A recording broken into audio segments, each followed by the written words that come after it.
തങ്ങളുടെ പ്രവർത്തനങ്ങൾക്ക് നേതൃത്വം നൽകുന്ന മഹാരഥന്മാരായ നേതാക്കളെ സയ്യിദുമാരെയും ദാറുൽ ഹുദ ഇസ്ലാമിക് യൂണിവേഴ്സിറ്റിയുടെയും കേരളത്തിലെ മറ്റൊരുപാട് സമുന്നത കലാലയങ്ങളുടെയും നേതൃത്വത്തിലിരിക്കുന്ന സമുന്നതരായ നേതാക്കളെ, ആദരണീയരായ ശൈഖുന ചെറുശ്ശേരി ഉസ്താദ് അവറുകളുടെ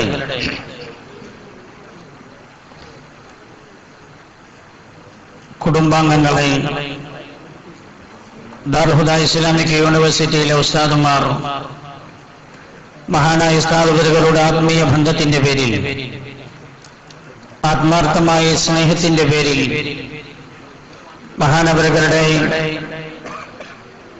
ആത്മീയമായ ലോകത്തെ വിജയത്തിന് വേണ്ടി സംഘടിപ്പിക്കപ്പെട്ട ഈ ദുആ മജ്ലിസിൽ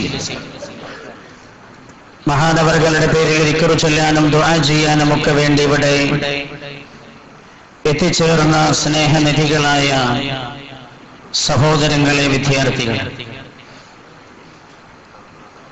ഏതൊരു മഹാന്റെ വേർപാടിന്റെ ദുഃഖത്തിലാണോ നമ്മളുള്ളത്, ആ മഹാനുഭാവനോടൊപ്പം സന്തോഷത്തോടെ സ്വർഗീയ ലോകത്ത് ഒരുമിച്ച് കൂടാൻ അള്ളാഹു ഈ സദസ്സ് കാരണമാക്കി തരട്ടെ. ആമീൻ എന്ന് മാത്രം ദുആ ചെയ്യുകയാണ്. മഹാരഥന്മാരായ ഒട്ടേറെ പണ്ഡിതന്മാർ, നേതാക്കൾ, മഹാനായ ഉസ്താദുമായി അടുത്തിടപഴകാൻ സൗഭാഗ്യം ലഭിച്ച, വർഷങ്ങളോളം ഒരുമിച്ച് പ്രവർത്തിക്കാൻ സൗഭാഗ്യം ലഭിച്ച പണ്ഡിതന്മാരും നേതാക്കളുമാണ് മഹാനവറുകളെ കുറിച്ച് അനുസ്മരിച്ചതും നാടിന്റെ നാനാഭാഗങ്ങളിൽ നടന്നുകൊണ്ടിരിക്കുന്ന അനുസ്മരണങ്ങളിൽ പങ്കെടുത്ത് മഹാനായ ഉസ്താദ് അവറുകളിൽ നിന്ന് ലഭിച്ച നന്മ എന്ത് എന്ന് സമൂഹത്തിന് പകർന്നു കൊടുത്തുകൊണ്ടിരിക്കുകയും ചെയ്യുന്നത്. വളരെ വിശാലമായ ഒരു അനുസ്മരണ പ്രഭാഷണത്തിനല്ല എഴുന്നേറ്റ് നിന്നത് എന്ന് ഓർമ്മപ്പെടുത്തുകയാണ്. മഹാനായ ഉസ്താദ് അവറുകളുടെ പേരിലുള്ള ദിക്ർ ദുആയുടെ മജ്ലിസ് അധികം താമസിയാതെ ആരംഭിക്കാനിരിക്കുകയാണ്. അല്ലാഹു സുബ്ഹാനഹു വ തആല മനുഷ്യരുടെ മാർഗദർശനത്തിനായി പ്രവാചകന്മാരെ നിയോഗിച്ചതിനെ കുറിച്ച് ഖുർആൻ പലയിടങ്ങളിലായി പ്രതിപാദിച്ചിട്ടുണ്ട്. റസൂലൻ മുബശ്ശിരീന വ മുൻദിരീൻ لئلا يكون للناس على الله حجة بعد الرسل. 1,24,000 വരുന്ന പ്രവാചകന്മാർക്ക് പരിസമാപ്തി കുറിച്ചാണ് ഹബീബായ നബിയുനാ റസൂലുള്ളാഹി സ്വല്ലല്ലാഹു അലൈഹി വസല്ലം തങ്ങൾ കടന്നു വന്നത്. അല്ലാഹുവിന്റെ ഹബീബിന്റെ കാലശേഷം ലോകത്ത് പ്രവാചകന്മാർ കടന്നു വരാനില്ല. ആ ദൗത്യം നിർവഹിക്കേണ്ടത് സമൂഹത്തിലെ പണ്ഡിതന്മാരാണ് എന്ന് പുണ്യനബി സല്ലല്ലാഹു അലൈഹി വസല്ലം തങ്ങൾ 14 നൂറ്റാണ്ട് മുമ്പ് സമൂഹത്തെ പഠിപ്പിച്ചു പോയിട്ടുണ്ട്.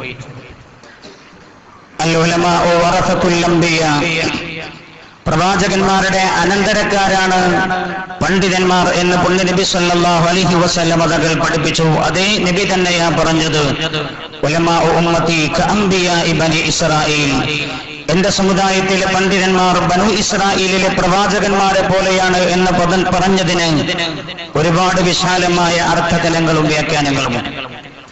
ഇസ്രായേൽ സന്തതികളിൽ വന്നിരുന്ന പ്രവാചകന്മാർ ഓരോ ദേശത്തേക്കും ഓരോ സമൂഹത്തിലേക്കും ഓരോ പ്രദേശത്തേക്കും നിയോഗിക്കപ്പെട്ട പോലെ എന്റെ സമുദായത്തിലും ഓരോ ദേശത്തിനും ഓരോ നാടിനും പ്രദേശത്തെയും ആ പ്രദേശത്തെ ഇസ്ലാമിക ചൈതന്യത്തിനും പ്രവർത്തനങ്ങൾക്കും നേതൃത്വം നൽകാൻ പറ്റാവുന്ന അലീമ്യങ്ങൾ ഓരോ സമൂഹത്തിലും ഓരോ നാട്ടിലും ഉണ്ടാകുമെന്ന സൂചന പോലും ഈ ഹദീസിന്റെ വ്യാഖ്യാനങ്ങളിൽ നമുക്ക് കാണാൻ കഴിയും. മഹാനായ ശൈഖുനാ ചെറുശ്ശേരി ഉസ്താദ് അവർകൾ അള്ളാഹുവിന്റെ പ്രവാചകന്മാരുടെ അനന്തരക്കാരനായ അലീമ്യങ്ങളിൽ പെട്ടവരാണോ അല്ലേ എന്ന് നമ്മളല്ല പറയേണ്ടത്. അള്ളാഹുവിന്റെ പരിശുദ്ധമായ ഖുർആൻ വ്യാഖ്യാനിക്കാൻ കടന്നു വന്ന പുണ്യനബി സല്ലല്ലാഹു അലൈഹി വസല്ലം തങ്ങളുടെ തിരുവചനങ്ങൾ ഈ വിഷയ സംബന്ധമായി എന്ത് സംസാരിക്കുന്നു എന്ന് നിഷ്പക്ഷമായി പഠിക്കാൻ നമ്മൾ തയ്യാറായാൽ എന്തുകൊണ്ട് മഹാനായ ശംസുൽ ഉലമാ നബ്ബറല്ലാഹു മർഖദ മഹാനവറുകളുടെ കാലശേഷം ഉസ്താദ് എങ്ങനെ ഈ പദവിയിലേക്ക് എത്തിച്ചേർന്നു എന്നത് രാജാതിരാജനായ അള്ളാഹുവിന്റെ അലംഘനീയമായ തീരുമാനമാണ് എന്ന് നിഷ്പക്ഷമായ പഠനത്തിൽ നിന്ന് നമുക്ക് മനസ്സിലാക്കാൻ കഴിയും. മഹാനായ ശൈഖുനാ ചെറുശ്ശേരി ഉസ്താദ് ഉഖർവിയായ അലിമീങ്ങളുടെ അള്ളാഹുവിന്റെ പ്രവാചകന്മാരുടെ അനന്തരക്കാരായ അലിമിങ്ങളുടെ സ്വഭാവ ഗുണങ്ങൾ പരിശുദ്ധ ഖുർആനും നബി സല്ലല്ലാഹു അലൈഹി വസല്ലമ തങ്ങളും പല ഭാഗങ്ങളിലായി സംസാരിച്ചിട്ടുണ്ട്. മാത്രമല്ല മഹാനായ ഉസ്താദ് അവരുടെ പ്രത്യേകത നമുക്കറിയാവുന്നതുപോലെ ഏതു കാര്യവും ആധികാരികമായി പരിശുദ്ധ ഖുർആനിന്റെയോ പരിശുദ്ധ ഖുർആനിന്റെയോ ഹദീസിന്റെയോ മഹത്തുക്കളായ പണ്ഡിതന്മാരുടെ വളരെ വ്യക്തമായ വചനങ്ങളുടെയോ ദർശനത്തിലായിരുന്നു മഹാനവറുകൾ സമൂഹത്തോട് പറഞ്ഞുകൊണ്ടിരുന്നത് എന്നൊരു സത്യമാണ്. ഏതു കാര്യം എടുത്തുതിരിക്കുമ്പോഴും അതിന്റെ പിന്നിലുള്ള തെളിവ് വളരെ വ്യക്തമായ രീതിയിൽ തിരിക്കുകയും സമൂഹത്തിന് പഠിപ്പിക്കുകയും ചെയ്യാറുണ്ടായിരുന്നു മഹാനവറുകൾ. മഹാനായ ശൈഖുനാ ചരശ്ശേരി ഉസ്താദ് അവർകൾ അള്ളാഹുവിന്റെ പ്രവാചകന്മാരുടെ അനന്തരക്കാർ എന്ന നബി സല്ലല്ലാഹു അലൈഹി വസല്ലമ തങ്ങൾ പഠിപ്പിച്ച പണ്ഡിത മഹത്തുക്കളിൽപ്പെട്ടവരാണ് എന്നതിന് ഏറ്റവും വലിയ തെളിവ് തന്നെ ആ മഹാനവറുകൾ പലപ്പോഴും പ്രഭാഷണങ്ങളിൽ എടുത്തുതിരിക്കാറുമുണ്ടായിരുന്നു.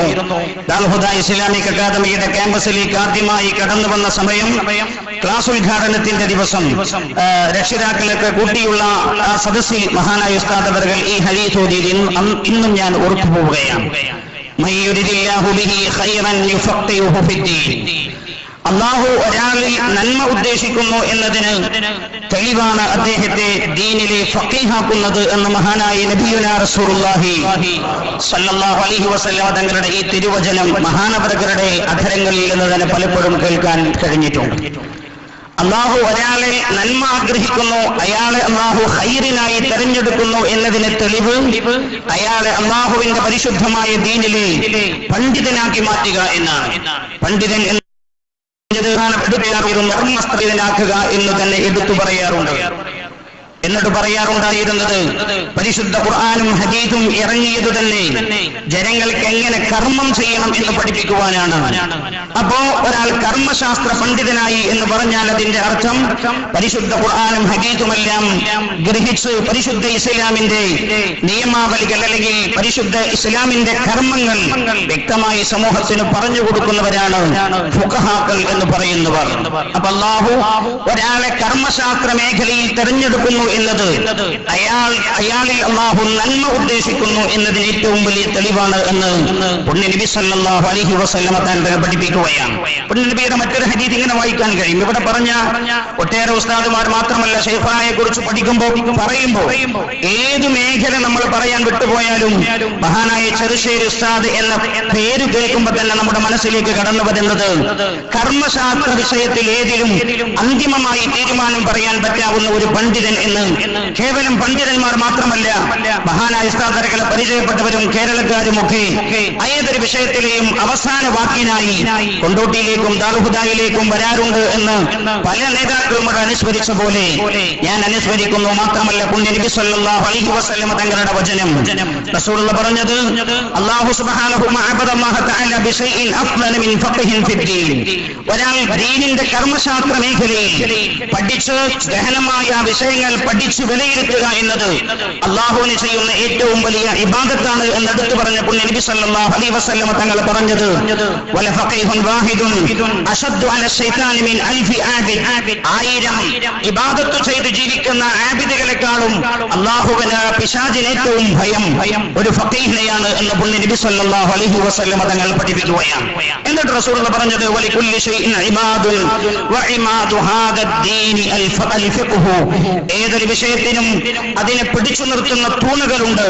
എന്നാൽ ഈ ദീനിന്റെ തൂൺ ഫിഖ്ഹാണ്, കർമ്മശാസ്ത്രമാണ് എന്ന് നബിയുനാ റസൂലുള്ളാഹി സ്വല്ലല്ലാഹു അലൈഹി വസല്ലം.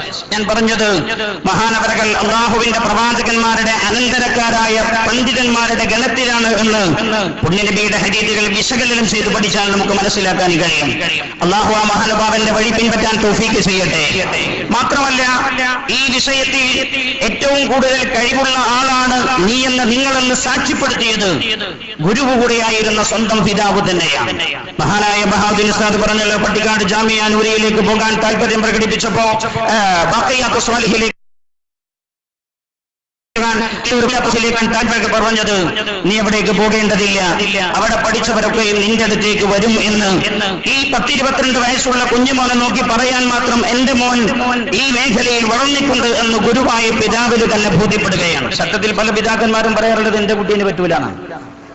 എന്റെ കുട്ടീന് പറ്റൂല എന്ന് പറഞ്ഞാൽ പലപ്പോഴും ബോധ്യപ്പെടാറില്ല. അപ്പം മികവ് കൊണ്ടാണ്, ഈ വിഷയത്തിൽ മികവ് കൊണ്ട് മനസ്സിലാക്കാൻ കഴിയും. മഹാനായ നബിയുനാ റസൂലുള്ളാഹി സ്വല്ലല്ലാഹു അലൈഹി വസല്ലം തങ്ങൾ പറയാം, ഏതൊരു വിഷയത്തിലാണോ അയാൾ അല്ലാഹു സുബ്ഹാനഹു വ തആല ഒരു വിഷയത്തിൽ അയാളെ ഇഷ്ടപ്പെട്ടു എന്നതിന് തെളിവാണ് ആ വിഷയത്തിൽ അയാൾക്ക് ഭൂമിയിൽ സ്വീകാര്യത ഉണ്ടാവുക എന്നത്.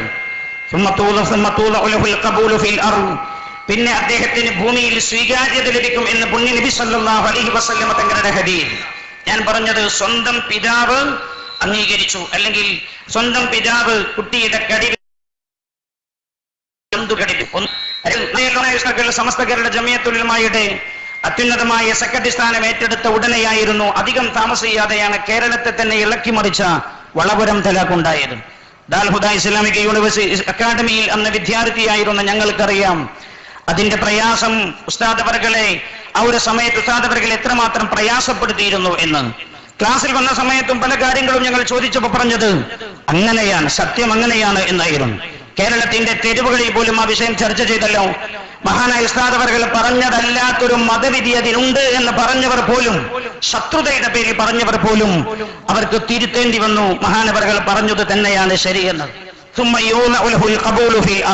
സത്യത്തിൽ വളപുരം തലാഖ് മഹാനായ സമസ്തയുടെ ജനറൽ സെക്രട്ടറിയായി സ്ഥാനമേറ്റ മഹാനായ ഉസ്താദ് അവർകളുടെ ഇൽമിന്റെ അതേപോലെ വിജ്ഞാനത്തിന്റെ ആഴം എത്രയുണ്ട് എന്ന് കേരളക്കാർക്ക് മനസ്സിലാക്കാനുള്ള ഒരു അവസരവും കൂടെയായിരുന്നു എന്നാണ് നമ്മൾ ആ സംഭവത്തിൽ നിന്ന് നമുക്ക് മനസ്സിലാക്കാൻ കഴിയുന്നത്. മഹാനായ നബിയുനാ റസൂലുള്ളാഹി ഇവിടെയേറെ വേദനയോടെ നമ്മൾ ഓർക്കുന്ന ഒരു ഹദീസ് പുണ്യ നബി സല്ലല്ലാഹു അലൈഹി വസല്ലം തങ്ങളുടെ തിരുവചനമുണ്ട്. പുണ്യ നബി സ്വഹാബികളോട് പറഞ്ഞു, സ്വഹാബ ഇന്നകും ഫീ സമാനിൻ കതീരിൻ ഫുഖാഹു ഖലീലിൻ ഖുറാഉ വഖുതബാഉ ഖലീലിൻ സായിലുഹു കതീരിൻ മുഅതു അൽ അമലു ഫീഹി ഖൈറും മിനൽ ഇൽം. സ്വഹാബ, നിങ്ങളുടെ ഈ കാലം എന്ന് പറയുന്നത് കതീരിൻ ഫുഖാഉഹു, കർമ്മശാസ്ത്ര വിധി ചോദിച്ചാൽ പറഞ്ഞു കൊടുക്കാൻ പറ്റാവുന്ന എത്രയോ ആളുകൾ ഉള്ള കാലമാണ് സ്വഹാബ നിങ്ങളുടെ ഈ കാലം. ഒരാളോട് ഏതെങ്കിലും ഒരു മതവിഷയത്തിൽ ഒരു വിധി ചോദിച്ചാൽ പറഞ്ഞു കൊടുക്കാൻ പറ്റാവുന്ന എത്രയോ ആളുകൾ നിങ്ങളുടെ കൂട്ടത്തിലുണ്ട് സ്വഹാബ. ഖലീലിൻ ഖുറാഉഹു വഖുതബാഉ, പ്രഭാഷകന്മാർ കുറഞ്ഞ കാലമാണ് സ്വഹാബ നിങ്ങളുടെ ഈ കാലം. ഖലീലിൻ സായിലുഹു, ചോദിക്കുന്നവർ വളരെ വിരളമാണ്, കാരണം എല്ലാവരും നന്നായി പഠിച്ചവരാണ്. കതീരിൻ മുഅതു, നൽകാൻ ആരെങ്കിലും എന്തെങ്കിലും ചോദിച്ചാൽ അത് നൽകാൻ സന്നദ്ധരുള്ളവർ ധാരാളമാണ്. അൽ അമലു ഫീഹി ഖൈറും മിനൽ ഇൽം, ഈ കാലഘട്ടത്തിൽ കർമ്മത്തെക്കായി, ഈ കാലഘട്ടത്തിൽ വിജ്ഞാനം പഠിക്കുന്നതിനേക്കാളും മഹത്തരം പ്രവർത്തനങ്ങളിൽ അമലുകളിൽ മുഴുകലാണ് എന്ന് നബിയുനാ റസൂലുള്ളാഹി. ഇനിയുള്ള ഭാഗമാണ് നമ്മളെ വല്ലാതെ വേദനിപ്പിക്കുന്നത്. സ്വഹാബ ഫസയതി അലന്നാസി സമാൻ, എന്റെ ഉമ്മത്തിന്റെ ഒരു കാലം കടന്നു വരാനുണ്ട്.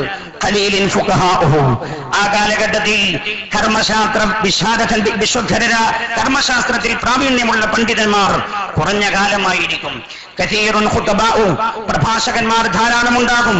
ഖലീലിൻ മുഅതു, ഒരു മതവിധി ചോദിച്ചാൽ പറയാൻ പറ്റാവുന്നവർ വളരെ വിരളമായിരിക്കും. കതീരിൻ സായിലുഹു, അന്നും മതവിധി തേടി വരുന്ന ആളുകൾ എമ്പാടുമുണ്ടാകും, പക്ഷേ നൽകാൻ പറ്റാവുന്ന ആളുകൾ വളരെ വിരളമായിരിക്കും. അൽ ഇൽമു ഫീഹി ഖൈറും മിനൽ അമൽ, ആ കാലഘട്ടത്തിൽ അമലുകളിൽ മുഴുകിയിരിക്കുന്നതിനേക്കാളും പ്രധാനം ഇൽമു പഠിച്ച് അല്ലാഹുവിന്റെ പരിശുദ്ധമായ ദീനിന്റെ രക്ഷാകവചങ്ങളായി മാറലാണ് എന്ന് ഹബീബായ റസൂലുള്ളാഹി സ്വല്ലല്ലാഹു അലൈഹി വസല്ലം തങ്ങൾ പഠിപ്പിക്കുകയാണ്. ഈ വിഷയത്തിൽ ഉണ്ടായ വിടവ് നികത്തുമാർ ഉള്ള പകരക്കാരെ അല്ലാഹു ഉമ്മത്തിന് നൽകി അനുഗ്രഹിക്കുമാറാകട്ടെ, ആമീൻ എന്ന് ദുആ ചെയ്യുകയാണ്. മാത്രമല്ല, ആധുനിക ശാസ്ത്രം മുന്നോട്ട് ഗമിച്ചപ്പോൾ ഒരുപാട് പുതിയ പുതിയ വിഷയങ്ങൾ കടന്നു വന്നു. എല്ലാവരും ആ സമയത്ത് പറഞ്ഞത് എന്താ? ചെറുശ്ശേരി ഉസ്താദ് ഈ വിഷയത്തിൽ എന്ത് പറയുന്നു എന്നായിരുന്നു. ചെറുശ്ശേരി ഉസ്താദ് വിഷയത്തിൽ പല സ്ഥലങ്ങളിലും ക്യാമ്പുകൾ, ചർച്ചകളൊക്കെ നടന്നപ്പോഴും ആ ചർച്ചകളിൽ എന്ത് സമൂഹത്തോട് പറയണം? ട്രോളിങ്ങിലൂടെ മനുഷ്യ പരമ്പരക്ക് തന്നെ ഭീഷണിയാകുമാർ ഒരു മറുസംവിധാനം ഉണ്ടാകുമെന്ന് ലോകം അന്ന് വളരെ ഭയപ്പാടോടെ കണ്ടിരുന്ന കാലഘട്ടം. മാത്രമല്ല, അവയവദാനം പോലെയുള്ള ഒരുപാട് പുതിയ പുതിയ പ്രശ്നങ്ങൾ കടന്നു വന്നപ്പോ വളരെ വ്യക്തമായ വിഷയത്തിന് കർമ്മവിധി പറയാൻ മുന്നോട്ട് വന്ന മഹാനായ ശൈഖുനായുടെ, ആ മഹാനവറുകളുടെ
الفضيلة والدرجة الرفيعة.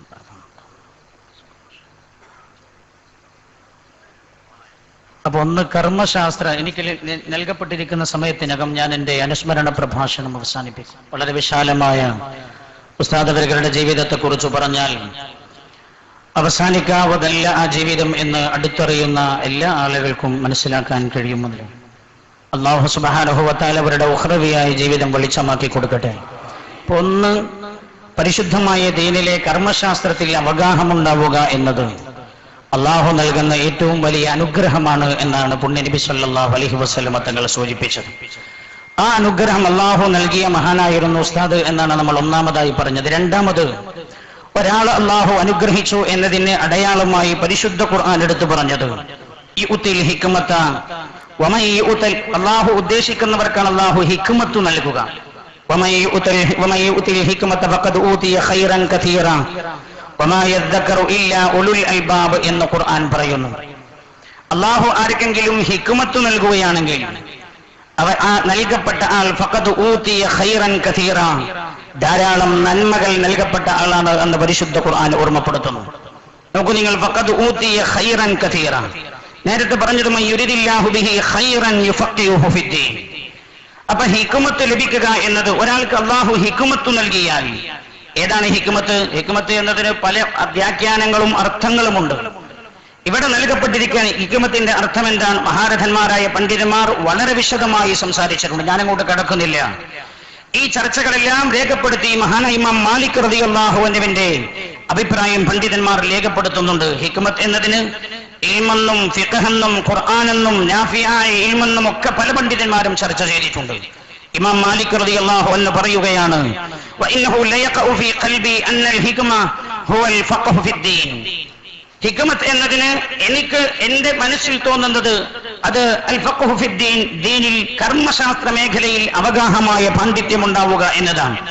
ദീനിൽ അവഗാഹമുള്ള പാണ്ഡിത്യം ഉണ്ടാവുക. എന്നിട്ട് പിന്നെ മഹാനവറുകൾ പറയുകയാണ് അതിന്റെ കൂടെ വഅംറുൻ, ഹിക്മത്ത് എന്ന് പറയുന്നത് വഅംറുൻ യുദ്ഖിലുഹുല്ലാഹു ഫിൽ ഖുലൂബ് മിർ റഹ്മതിഹി വഫദ്ലിഹി, അള്ളാഹുവിന്റെ അനുഗ്രഹം കൊണ്ട് ഒരാളുടെ മനസ്സിലേക്ക് അള്ളാഹു വരുത്തുന്ന ഒരു പ്രത്യേകമായ കാര്യമാണ് ഹിക്മത്ത് എന്ന് മഹാനായ ഇമാം മാലിക് റളിയല്ലാഹു അൻഹു പറയുകയാണ്. എന്നിട്ട് മഹാന്മാർ തന്നെ വിശദീകരിക്കുന്നു, ഇന്നക തജിദു റജുല ആഖിലൻ ഫീ അംരി ദുനിയ ദാ നദരിൻ ഫീഹാ.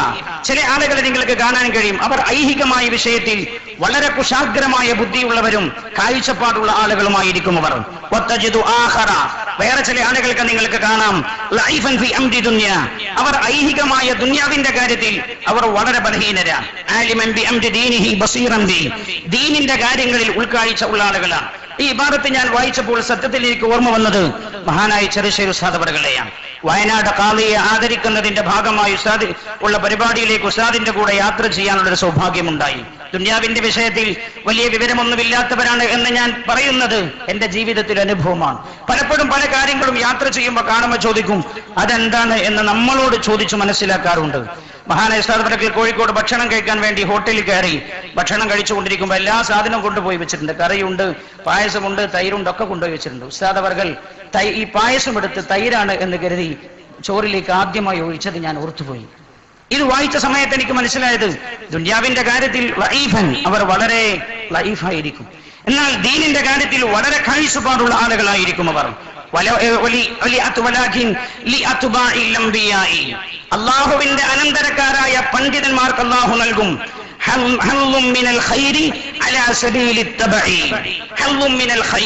ഖൈറിൽ നിന്നൊരു വിഹിതം അള്ളാഹു ആ പണ്ഡിതന്മാർക്ക് നൽകും എന്ന് മഹാന്മാരായ പണ്ഡിതന്മാർ ചർച്ച ചെയ്യുന്നുണ്ട്. മഹാനായ ശൈഖുനായുടെ ജീവിതം പരിശോധിച്ച് നമുക്ക് മനസ്സിലാക്കാൻ കഴിയും. മഹാനായ കെ.വി. ഉസ്താദ് അവറുകൾ പരിശുദ്ധമായ ഖുർആനിന്റെ പരിഭാഷ എഴുതുന്നതിനോടനുബന്ധിച്ച് വലിയൊരു ചർച്ച സമസ്തയിൽ ഉണ്ടാവുകയുണ്ടായി. മഹാനായ ബഹൗദ്ദീൻ ഉസ്താദ് അവറുകളും കൂടെ ഉസ്താദ് അവറുകളുടെയും കൂടെ പിന്നെ മേൽനോട്ടത്തിലായിരുന്നല്ലോ അത് പിന്നെ പ്രസിദ്ധീകരിക്കപ്പെട്ടതും എന്നൊക്കെ നമുക്കറിയാവുന്നതാണ്. അത് സംബന്ധമായി വലിയൊരു ചർച്ചയുണ്ടായി. കെ.വി. മഹാനായ ശംസുൽ ഉലമയും ഖണ്ണിയത്ത് ഉസ്താദൊക്കെ പങ്കെടുത്ത ചർച്ചയാണ്. പരിശുദ്ധമായ ഖുർആനിനോട് പരിശുദ്ധമായ ഖുർആനിനോടും ഹദീസിനോടും ദീനിന്റെ കാര്യങ്ങളോടുമുള്ള ഖൽബിലുണ്ടാകേണ്ട അതിമഹത്തായ ബഹുമാനവും ആദരവും പഠിപ്പിച്ചവരാണല്ലോ നമ്മുടെ സമസ്തയുടെ ആലിമീങ്ങൾ, അല്ലേ? സമസ്തക്ക് നേതൃത്വം നൽകിയവരെന്ന് പറയുന്നവരാരാ? ചോക്കിൽ പരിശുദ്ധ ഖുർആനിന്റെ ആയത്ത് ചോക്ക് കൊണ്ട് ബോർഡിൽ എഴുതാൻ പറ്റുമോ എന്ന ചർച്ച ലോകത്ത് ഏതെങ്കിലും ഒരു കേന്ദ്രത്തിൽ, ഏതെങ്കിലും ഒരു മുശാവറ, ഏതെങ്കിലും ഒരു പണ്ഡിത സംഗമത്തിൽ ആ ചർച്ച നടന്നിട്ടുണ്ടെങ്കിൽ നമ്മൾ മനസ്സിലാക്കുന്നത് അത് കേരളത്തിലാകുമെന്നാണ്. എന്തേ? പരിശുദ്ധ ഖുർആൻ ചോക്ക് കൊണ്ട് ബോർഡിൽ എഴുതിയാൽ അത് മായ്ക്കുമ്പോൾ അതിന്റെ ചോക്കയുടെ പൊടി താഴേക്ക് വീഴും. അത് കാലുകൊണ്ട് ചവിട്ടി പോകുന്നത് ഖുർആനിനോടുള്ള അനാദരവാകുമോ എന്നിവരെ ചർച്ച നടന്ന നാടാണ് നമ്മുടെ നാട്, അല്ലെങ്കിൽ പണ്ഡിത നേതൃത്വമാണ് നമ്മുടെ നേതൃത്വം എന്ന് മനസ്സിലാക്കണം. അപ്പൊ വളരെ ഗൗരവമായി ചർച്ച നടക്കുന്നു. പരിശുദ്ധ ഖുർആന്റെ ആ ബഹുമാനത്തോടും ആദരവിനോടുമുള്ള കോട്ടമാകുമോ എന്ന് ഭയപ്പെട്ട രീതിയിലുള്ള ചർച്ചകളാണ് നടക്കുന്നത്. എന്നാൽ പരിശുദ്ധ ഖുർആനിന്റെ ആശയം ജനങ്ങൾക്ക് എത്തിക്കുക എന്നത് അതീവ ഗൗരവമായ മറ്റൊരു കാര്യമാണ്. ഈ ചർച്ച നടന്നു, ഗൗരവമായ ചർച്ചയാണ്. ചർച്ച നടന്ന് ഗംഭീരമായ ചർച്ചകൾ നടന്നു. രണ്ട് വിഭാഗവും പലവിധ വാദഗതികളും കൊണ്ടുവന്നു. മഹാനായ ശൈഖുനാ ഉസ്താദ് അവറുകളാണ് വളരെ വിനയത്തോടെ എല്ലാ ചർച്ചകൾ കഴിഞ്ഞപ്പോൾ എഴുന്നേറ്റ് നിന്ന് കണ്ണീത്ത് ഉസ്താദിനോട് ചോദിച്ചത്, ഉസ്താദേ, എനിക്കൊരു സംശയമുണ്ട്, ഞാനൊരു കാര്യം ചോദിച്ചോട്ടെ, അനുവാദമുണ്ടോ എന്ന് ചോദിച്ചപ്പോൾ സൈനുദ്ദീൻ മുസ്ലിയാർ ചോദിച്ചോളൂ എന്ന് പറഞ്ഞു. അപ്പോഴാ മഹാനവറുകൾ പറഞ്ഞത്, ഉസ്താദ് അവറുകൾ പറഞ്ഞത്, കഴിഞ്ഞ വെള്ളിയാഴ്ച നമ്മളൊരു ജുമാ ഉദ്ഘാടനത്തിന് പോയി. നമ്മൾ ഈ അടുത്തൊരു ജുമാ ഉദ്ഘാടനത്തിന് പോയില്ലേ? അതേ പോയി. അന്ന് ഉസ്താദ് ജുമാക്ക് ശേഷം ഒരു പ്രസംഗം നടത്തിയില്ലേ? ഇന്നമായ അതേ ഞാൻ പ്രസംഗിച്ചിരുന്നു, ഞാൻ ആയത്തോതിയിരുന്നു. അതിന്റെ അർത്ഥം ഉസ്താദ് പറഞ്ഞില്ലേ? അതേ ഞാൻ പറഞ്ഞിരുന്നു. ഒരാൾ പേനയെടുത്ത് ഉസ്താദ് പറഞ്ഞ ആ അർത്ഥം ഒരു കടലാസിൽ എഴുതി വെച്ചാൽ തെറ്റാകുമോ എന്ന് ചോദിച്ചു. മഹാനായ കണ്ണീത്ത് ഉസ്താദ് ആ സമയത്ത് പറഞ്ഞു, സൈനുദ്ദീൻ മുസ്ലിയാർ, നിങ്ങൾ പറഞ്ഞത് ശരിയാണ്, നിങ്ങൾ പറഞ്ഞത് ശരിയാണ്. എന്താണത്? അത് അംറുൻ യുദ്ഖിലുഹു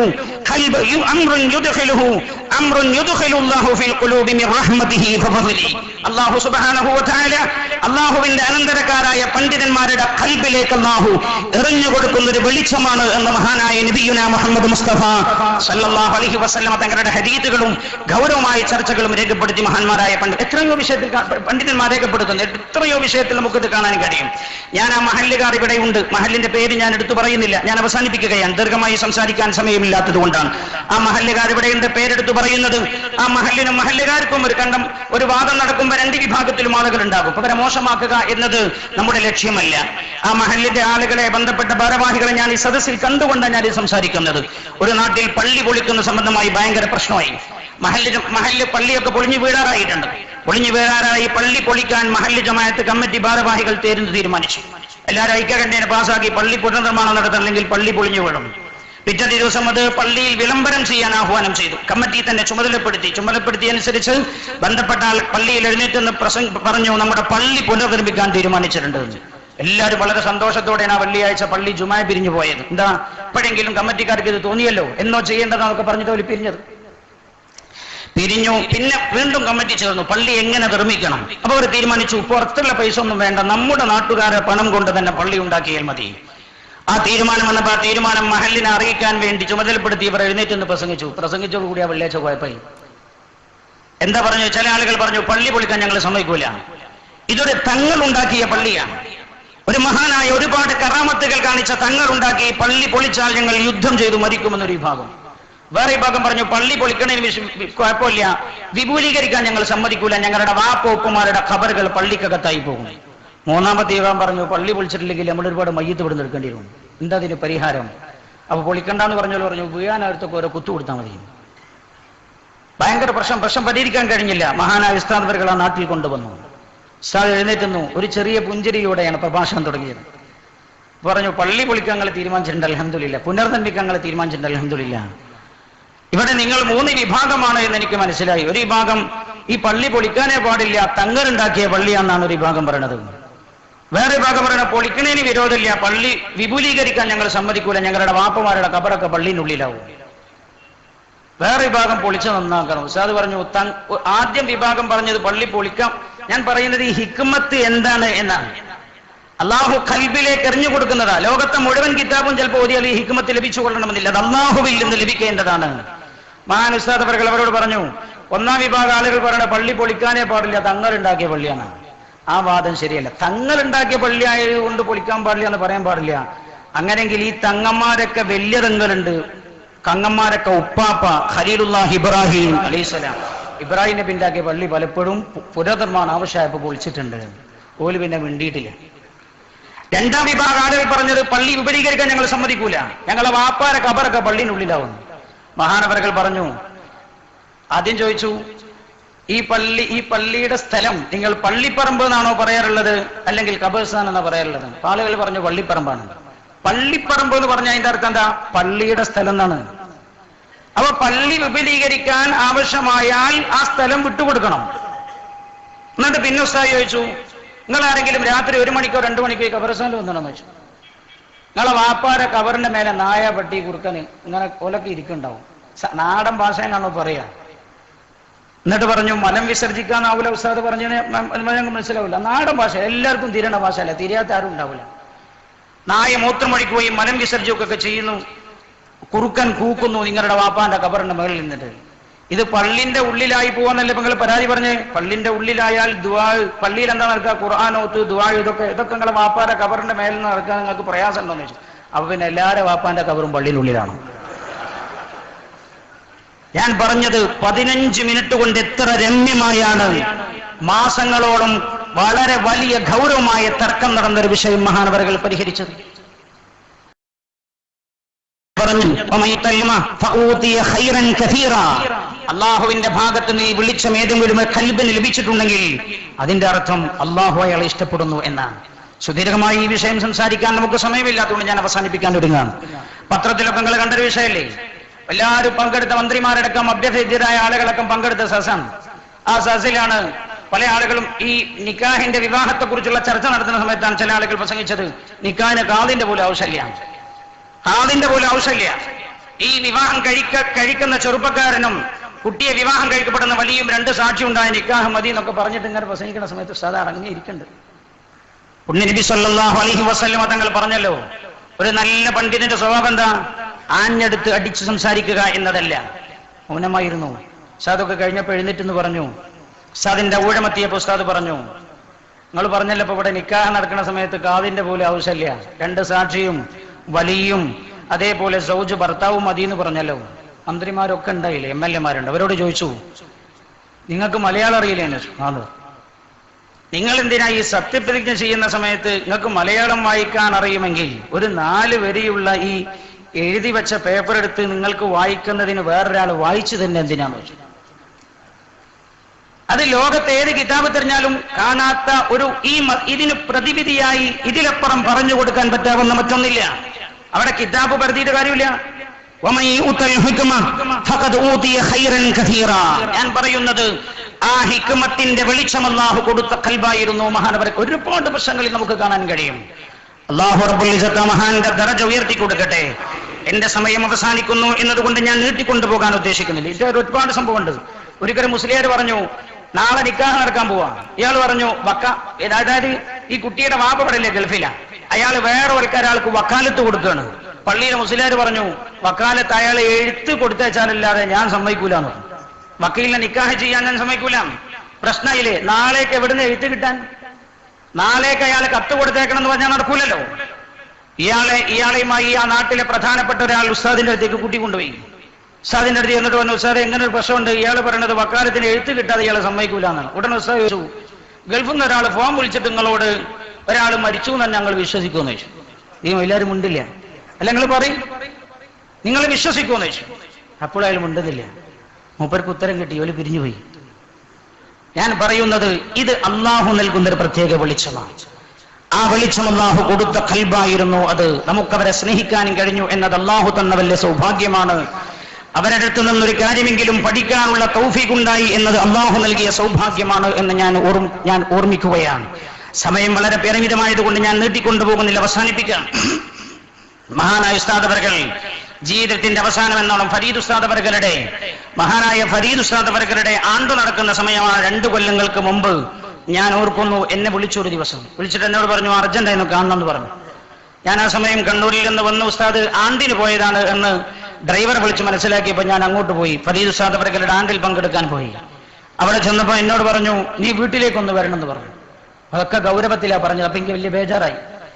ഞാൻ പിറ്റേ ദിവസം തന്നെ വീട്ടിലേക്ക് ചെന്നു. വീട്ടിലേക്ക് ചെന്നപ്പോൾ എന്നോട് പറഞ്ഞു, നീ എത്ര ഇങ്ങോട്ട് വന്നിട്ടെന്ന് ചോദിച്ചു. അപ്പൊ ഞാൻ പറഞ്ഞു, സാറേ ഓരോ തിരക്കിലായതുകൊണ്ടാണ്.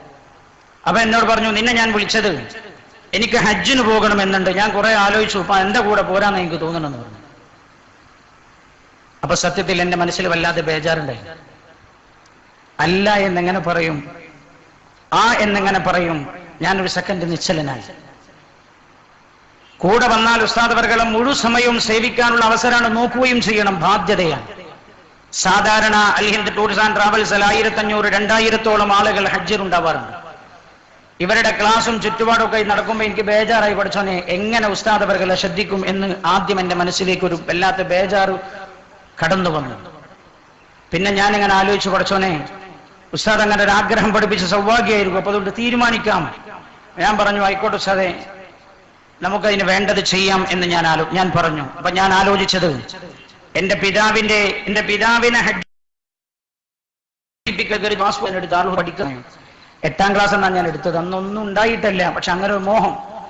ആ പാസ്പോർട്ട് എപ്പോഴും കാണുമ്പോൾ ഞാൻ കരയാറുണ്ട്. കാരണം ഞാൻ പഠിച്ചു കഴിയുമ്പോഴേക്കും എന്റെ വാപ്പ രോഗിയായി കിടന്നു. അപ്പൊ ഞാൻ വിചാരിച്ചു, എന്റെ വാപ്പയുടെ കൈപിടിച്ച് തവാഫ് ചെയ്യിപ്പിക്കണം എന്ന മോഹം അള്ളാഹു എനിക്ക് സാധിപ്പിച്ചു തന്നിട്ടില്ല. അതിനുള്ള അവസരമാകും എന്ന് വിചാരിച്ച് ഞാൻ അവിടെ ഒരു അങ്കലാപ്പിലാണ് ഈ തീരുമാനമെടുത്തത്. മഹാനായ ഉസ്താദ് അവർകൾ അതിനു വേണ്ട കാര്യങ്ങളൊക്കെ ചെയ്യണമെന്ന് പറഞ്ഞു. അങ്ങനെ കാര്യങ്ങളൊക്കെ ഏറ്റെടുത്തു പോയി. ബാക്കിയുള്ള കാര്യങ്ങളൊക്കെ ചെയ്തു. വിശദമായി പറയാനുള്ള സമയമില്ല. ഞാൻ അവസാന കാലം ഓർമ്മപ്പെടുത്താൻ വേണ്ടി പറയുകയാണ്. എല്ലാ കൊല്ലവും 1000-1500 ആൾക്കാരും അൽ ഹിന്ദിനുണ്ടാകാറുള്ള ആ കൊല്ലം കേവലം 58 ആളുകൾ മാത്രം. ഒന്നാമത്തെ കറാമത്ത് ഞാൻ കണ്ടത് എന്റെ ജീവിതത്തിൽ നേരിട്ട് അനുഭവിച്ചപ്പോഴാണ്. 1500 ആളും 2000 ആളുകളും വരാറുള്ള ഈ വഴി, ഈ ട്രാവൽസിൽ ആ കൊല്ലം കേവലം 58 ആളുകൾ മാത്രം. ഞാൻ ആ സമയത്ത് വിചാരിച്ചു, പഠിച്ചോനെ റബ്ബേ, നീ എന്നെ രക്ഷപ്പെടുത്തി. മുഴുവൻ സമയവും നോക്കാനുള്ള അവസരം കിട്ടി എന്നല്ല, എത്തി മക്കത്തെത്തി. സാധാരണ പല ആളുകൾക്കും ഹജ്ജിന് പോകുന്ന ആളുകൾക്ക് പല സ്വഭാവവും കാണാം. അവിടെ എത്തിയാൽ പലരും പറയും, എനിക്കും ഭാര്യയ്ക്ക് റൂം വേണമെന്നൊക്കെ പറയും. ഞാൻ ഉസ്താദിനോട് പറഞ്ഞു, ഉസ്താദിന്റെ ആഗ്രഹം എന്താണെന്നറിയാണല്ലോ. ഞാൻ ചോദിച്ചു, ഉസ്താദിനും വൈഫിനും റൂം വേണമെന്ന് വെച്ചാൽ. അപ്പൊ എന്നോട് പറഞ്ഞു, എല്ലാവരും എങ്ങനെ കിടക്കണമെന്ന് വെച്ചാൽ. അപ്പൊ ഞാൻ പറഞ്ഞു, ആണ് വേറെയും പെണ്ണ് വേറെയും. അപ്പൊ എന്നോട് പറഞ്ഞു, എനിക്കും അങ്ങനെ മതിയെന്ന്. എനിക്കും അങ്ങനെ മതി എന്ന് പറഞ്ഞാൽ എല്ലാവരെയും പോലെ ഒരാളാണ് ഞാൻ എന്ന ആ സ്വയം മനസ്സിന്റെ ആത്മാർത്ഥമായുള്ള ബോധത്തെക്കുറിച്ച് ചിന്തിച്ചു നോക്കൂ നിങ്ങൾ. ആരെയും പറയണത്? ഏറ്റവും സമുന്നതമായ സ്ഥാനത്തുള്ള ഒരു മഹാൻ. ഒരുപാട് അനുഭവങ്ങൾ പറയാനുണ്ട്. ഹജ്ജിന്റെ സമയത്ത് ചില സമയം നടക്കാൻ കഴിയാതെ വരുമ്പോ എന്നോട് പറയും, തവാഫ് ചെയ്യാനൊക്കെ പൂതി ഉണ്ടായിരുന്നു എന്ന് പറയും. അപ്പൊ ഞാൻ പറഞ്ഞു, വീൽ ചെയറിൽ ഉസ്താദേ ഞാൻ ഉന്തിക്കോളാം. 1-2 തവണ ഒക്കെ വീൽ ചെയറിൽ ഇരുന്നപ്പോ പിന്നെ എന്നോട് പറഞ്ഞു, ഇനി വേണ്ടെന്ന് പറഞ്ഞു. ഇനി അത് വേണ്ട. അപ്പൊ എന്താ ഉസ്താദിന് ഒരു മടി, എന്നോട് ഉന്തിക്കാൻ ഒരു മടി, ശിഷ്യനായ എന്നോട് ഉന്തിക്കാൻ ഒരു മടി. ഞാൻ ചോദിച്ചാൽ എന്താ അപ്പൊ എന്നോട് ഇഞ്ചു വരെ കഷ്ടപ്പെടണ്ടെന്ന് വെച്ചാൽ. അപ്പൊ ഞാൻ പറഞ്ഞു, എനിക്കൊരു കഷ്ടപ്പാടില്ല, എനിക്കും ഇത് ഉന്തുമ്പോ എനിക്കും ആരോഗ്യം കിട്ടില്ല എന്ന് വെച്ചാൽ. അപ്പൊ ചിരിച്ചു. എന്നോട് പറഞ്ഞു, ഞാൻ വേണ്ട. കാരണം മറ്റൊരാൾ വിഷമിക്കുന്നത് തീരെ ഇഷ്ടമായിരുന്നില്ല എന്നാണ് ഈ യാത്രയിലേക്ക് മനസ്സിലായ മറ്റൊരനുഭവം. അതിൽ വേറൊരു സംഭവമുണ്ട്. മക്ക ഇസ്ലാമിക് സെന്ററിന്റെ ആളുകൾ ചിലപ്പോൾ അവരെ ഉണ്ടെങ്കിൽ അവർക്ക് തന്നെ ഒരു ബോധ്യം ഉണ്ടാവും. അവരൊരു പരിപാടിക്ക് വിളിച്ചു ഉസ്താദിനെ. അവരെ വന്നിട്ട് എന്നോട് പറഞ്ഞത് 10 മണിക്ക് പരിപാടി തുടങ്ങുള്ളൂ, ഉസ്താദിനെ കൊണ്ടുവരണമെന്നാണ്. ഗൾഫിൽ 10 മണിക്ക് പരിപാടി തുടങ്ങാന്നുള്ള വലിയ അത്ഭുതമാണ്. പ്രത്യേകിച്ച് മക്കത്ത് തുടങ്ങാന്നുള്ള വലിയ അത്ഭുതം. തുടങ്ങാൻ കഴിയില്ല. അവര് പറഞ്ഞു, ഞാൻ അവരോട് ചോദിച്ചു, അധികം വൈകും ഉസ്താദിന് ഉറക്കം നഷ്ടപ്പെടും. അപ്പോൾ അവര് പറഞ്ഞു, ആയിക്കോട്ടെ 10 മണിക്ക് തന്നെ തുടങ്ങുന്നു. 10 മണിയിട്ട് ഒരു വിവരമില്ല. 9-ക്ക് വരില്ല, 10 മണിക്ക് വരില്ല, 11 മണിക്കും വരില്ല. 12 മണിയാകുമ്പോൾ ഒരു വിളിക്കണം, റെഡി ആയിട്ടുണ്ട്. അപ്പോ ഞാൻ അവരോട് പറഞ്ഞു, ഉസ്താദ് ഉറങ്ങണം. ഈ സമയത്ത് ഉസ്താദിനെ നമ്മൾ പരിപാടിക്ക് പങ്കെടുപ്പിക്കുക എന്നുള്ളതായിരിക്കും ഉസ്താദിന് ബുദ്ധിമുട്ടെന്ന് പറഞ്ഞപ്പോൾ ഞാൻ അങ്ങനെ സംസാരിച്ചുകൊണ്ടിരിക്കുമ്പോൾ ഉസ്താദ് ഉണർന്നു. ഉണർന്നിട്ട് ചോദിച്ചു, എന്താണെന്ന് വെച്ചാൽ പരിപാടിന്റെ ആളുകൾ വിളിക്കുക എന്ന്. ഞാൻ അവരോട് പറഞ്ഞു, ഉസ്താദ് ഇപ്പൊ പിന്നെ ഉസ്താദിന് വരാൻ ബുദ്ധിമുട്ടാണ് ഉറങ്ങാൻ. എന്നോട് പറഞ്ഞു, സാരില്ല, ഓലിപ്പോ ജോലിയൊക്കെ കഴിഞ്ഞ് എത്രയേ ബുദ്ധിമുട്ടായിട്ടാണ് പരിപാടി സംഘടിപ്പിക്കുന്നത്. ഞമ്മക്കൊരു മണിക്കൂർ ഉറക്കിന് ചെറിയ ഭംഗല്ലേ വരുള്ളൂ, കൊണ്ട് പോയി പോരാ, ഓലോട് വണ്ടി കൊണ്ടുവരാൻ പറയും. ഞാൻ പറയുന്നത് അത്ര വലിയ താഴ്മയും വിനയവും അള്ളാഹു ഇഷ്ടപ്പെടുന്ന മഹാന്മാരിലുള്ള മറ്റൊരു ലക്ഷണമാണത്. ഒരുപാട് അടയാളങ്ങൾ ഹദീസിന്റെ അർത്ഥത്തിൽ അർഹമു ബി ഉമ്മത്തി മുഹമ്മദിൻ സ്വല്ലല്ലാഹു അലൈഹി വസല്ലം, അള്ളാഹുവിന്റെ ഹബീബിന്റെ റസൂലുള്ളാഹിന്റെ യത്തന്മാര് സ്വന്തം പഠിച്ചത് മുഹമ്മദിൻ.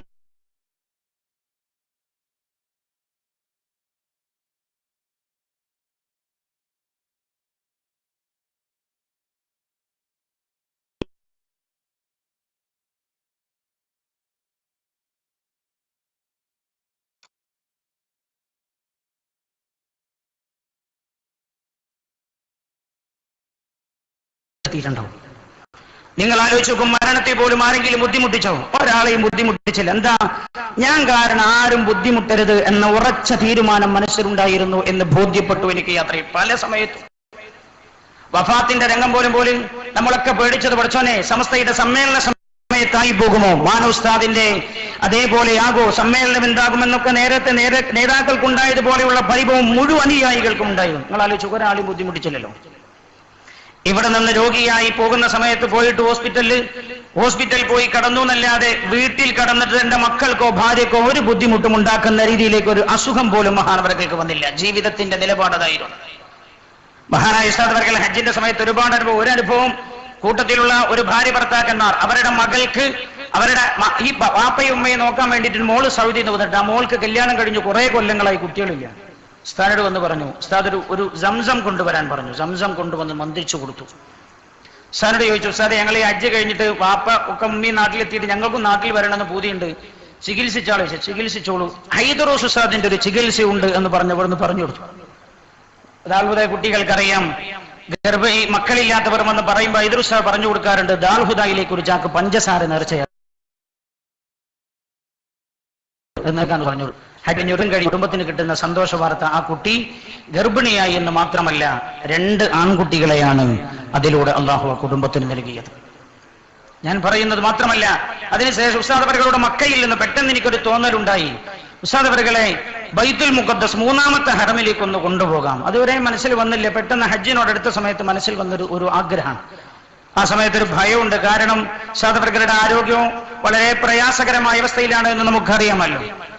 ഉസ്താദ് അവരോട് ആ കാര്യം പറഞ്ഞപ്പോൾ മുഖത്ത് വല്ലാത്തൊരു സംതൃപ്തി പോലെ, വല്ലാത്തൊരു സന്തോഷം പോലെ ഉസ്താദ് അവർക്ക്. അങ്ങനെ ഹജ്ജ് കഴിഞ്ഞ് വന്നതിന് ശേഷം ഇടക്കെന്നെ കാണുമ്പോൾ ചോദിക്കും, എന്തായാലും പോക്ക് നോക്കും. അപ്പൊ ഞാൻ പറയും, ഉസ്താദെ നമുക്ക് പറ്റാവുന്ന ആളുകളെ കുറച്ച് നമ്മുടെ സ്നേഹിതന്മാരെ നോക്കിയിട്ട് കണ്ടെത്തണം, അതിന് ഉസ്താദ് യാത്രക്കുള്ളതല്ലേ എന്ന് പറഞ്ഞു. ആയിക്കോട്ടെ. ആ ഇടയാണ് പോകാനുള്ള എല്ലാ തീരുമാനം എടുത്ത് നമുക്ക് പറ്റാവുന്ന കുറെ ആളുകളൊക്കെ സംഘടിപ്പിച്ച് നിൽക്കുന്ന സമയത്താണ് ഉസ്താദ് അവരുടെ ഹാർട്ട് സംബന്ധമായ രോഗമുണ്ടാകുന്നത്. ഉസ്താദ് അവർ ഹോസ്പിറ്റലിൽ കിടന്നു. അതിനുശേഷമാണ് ആ ഓപ്പറേഷനൊക്കെ കഴിയുന്നത്. അപ്പോ അത് ആ നിശ്ചയിച്ച സമയത്തായിരുന്നു. അപ്പൊ ആ ആളുകളെയും കൊണ്ട് പോകൽ നിർബന്ധമായതുകൊണ്ട് ആ സമയത്ത് ആ യാത്ര നടത്തി. പിന്നെ ഒരിക്കൽ കണ്ടപ്പോ എന്നോട് ചോദിച്ചു, എന്തായിരുന്നു ചോദിച്ചു. അപ്പൊ ഉസ്താദിന് ഈ ആരോഗ്യപരമായ പ്രശ്നം. അപ്പൊ എന്നോട് പറഞ്ഞു, ഞാൻ ഡോക്ടറോട് ചോദിക്കട്ടെ, ഞാൻ പോകുന്നുണ്ട് അടുത്ത ആഴ്ചയാണ്.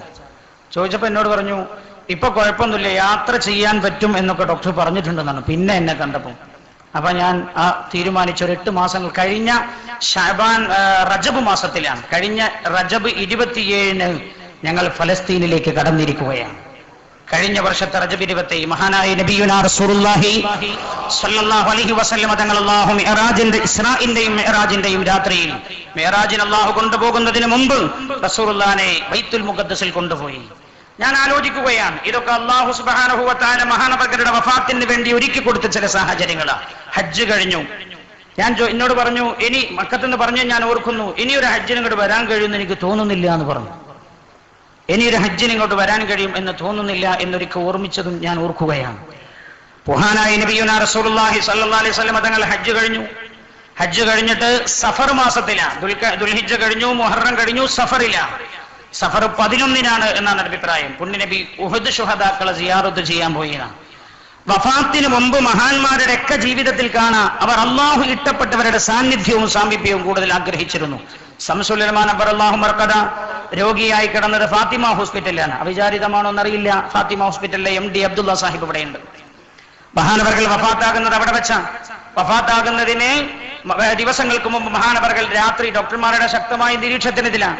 ആരുടെയും ശ്രദ്ധയിൽപ്പെടാതെ ശിഷ്യന്മാരെ കൂട്ടിയിട്ട് അവിടെ ഇറങ്ങിപ്പോയി. എന്നിട്ട് മഹാനവർകളുടെ ഷെയ്ഖിനെ പോയി സിയാറത്ത് ചെയ്തു. അർദ്ധരാത്രി സിയാറത്ത് ചെയ്തു വന്നു. മഹാനായ ശൈഖുനാ ഉസ്താദ് അവர்கள் ഈ സിയാറത്തിന് കഴിഞ്ഞ റജബ് മാസത്തിലാണ് പുറപ്പെടുന്നത്. ജോർദാനിലെത്തി ശുഐബ് നബി അലൈഹിസ്സലാം തുടങ്ങി ഉള്ള പ്രവാചകന്മാരുടെ സ്വഹാബാക്കളുടെ ഖബറുകളൊക്കെ സിയാറത്ത് ചെയ്യുമ്പോൾ നിറഞ്ഞ സംതൃപ്തി മുഖത്ത് കാണുമായിരുന്നു. ഞാൻ ഓർക്കുന്നു, ഖലീലുല്ലാഹി ഇബ്രാഹിം അലൈഹിസ്സലാമിന്റെ മഖബറയിലെത്തിയിട്ട് ദീർഘമായി ദുആ ചെയ്ത് കുറെ സമയം മൗനമായി അതിന്റെ കമ്പി ഇങ്ങനെ പിടിച്ചിട്ട് നിന്നു മഹാനായ ഉസ്താദ് അവர்கள். കുറെ കഴിഞ്ഞിട്ട് ഇവിടുന്ന് തിരിച്ചു പോന്നു. അവിടെയാണെങ്കിൽ ചുറ്റുഭാഗത്തും ഇസ്രായേലിന്റെ പട്ടാളമുള്ളതാണ്. ഉസ്താദിനോട് കൂടുതൽ സമയം ഇവിടെ നിന്നാൽ ചിലപ്പോൾ നിരീക്ഷിക്കപ്പെടുന്നു എന്നുള്ള ഭയം ഉള്ളത് കൊണ്ട് പറയാനും നിർവാഹമില്ല. ഉസ്താദ് അങ്ങനെ കുറെ സമയം ഇവിടെ ഇങ്ങനെ പിടിച്ചുന്നുണ്ട്. ഉസ്താദിന്റെ ഒരു പ്രത്യേക ആലോചന പിന്നെ ഉസ്താദുമായി എടുത്ത് ബന്ധപ്പെട്ട ആളുകൾക്കറിയാം. അങ്ങനെ നിന്നിട്ട് പിന്നെ ഇവിടുന്ന് തിരിച്ചു പോകും. ബൈത്തുൽ മുഖദ്ദസിൽ അന്ന് ഞാൻ ചോദിച്ചു, ഉസ്താദ് ഒരു വീൽ ചെയർ സംഘടിപ്പിക്കണോ, കുറേ നടക്കണം ബൈത്തുൽ മുഖദ്ദസും ചുറ്റുഭാഗം. എന്നോട് പറഞ്ഞു വേണ്ട. മസ്ജിദുൽ ബുറാഖ് എന്ന് പറയുന്ന പള്ളിയിലേക്ക് ഇറങ്ങാൻ കുറേ സ്റ്റെപ്പ് ഇറങ്ങണം, 10-30 സ്റ്റെപ്പുകൾ ഇറങ്ങണം താഴോട്ട്. ഞാൻ ഉസ്താദിനോട് ചോദിച്ചു, ഉസ്താദ് ഇവിടെ നിന്നോളി, താഴത്തേക്ക് ഇറങ്ങാൻ പറ്റും? എന്നോട് പറഞ്ഞു എല്ലാം ഇറങ്ങണം.